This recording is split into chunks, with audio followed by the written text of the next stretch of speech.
আসসালামু আলাইকুম। আশা করি আপনারা সবাই ভালো আছেন। আলহামদুলিল্লাহ আমিও ভালো আছি।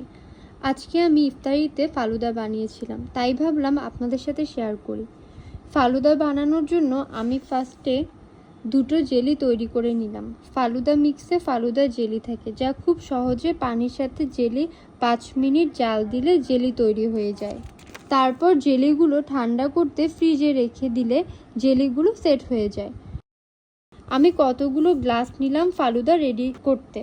ফার্স্টে আমি গ্লাসের ভেতরে চামিচ দিয়ে নুডলস সাবুগুলো গ্লাসে ঢেলে নিলাম। আমি গ্রিন কালারের জেলি দিলাম, সেমভাবে রেড কালারের জেলি গ্লাসে দিয়ে দিলাম। তারপর কেটে রাখা ফ্রুটস দিলাম। আপনারা কাঠবাদাম কুচি দিতে পারেন। ফালুদায় কাঠবাদাম কুচি দিলে ফালুদার টেস্ট আরও বেড়ে যায়। আমার মনে ছিল না, আমি ভুলে গিয়েছিলাম, তাই আর আমি কাঠবাদাম কুচি দিতে পারিনি। তারপর আমি আবার নুডলস, সাবু, গরুর দুধ এগুলো গ্লাসে দিয়ে দিলাম।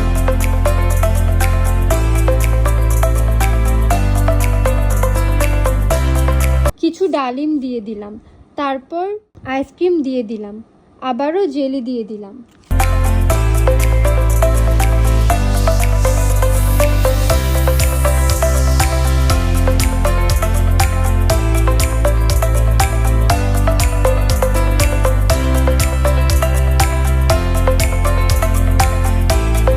দিয়ে দিলাম। এভাবে আমি আমার ফালুদাটা রেডি করছিলাম। আপনারা স্ট্রবেরি আইসক্রিম দিয়ে ফালুদা বানাবেন। ফালুদা অনেক মজা হয়। অন্য কোনো আইসক্রিম দিলে অতটা ভালো লাগে না যতটা ইয়াম্মি হয় স্ট্রবেরি আইসক্রিম দিলে। আমি সবসময় চেষ্টা করি স্ট্রবেরি আইসক্রিম দেওয়ার। আপনারা চেষ্টা করবেন অলওয়েজ স্ট্রবেরি আইসক্রিম দিয়ে ফালুদা বানানোর।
তৈরি হয়ে গেল আমার মজাদার ফালুদা। আজকের জন্য এ পর্যন্ত। আপনারা সবাই ভালো থাকবেন। আল্লাহ হাফেজ।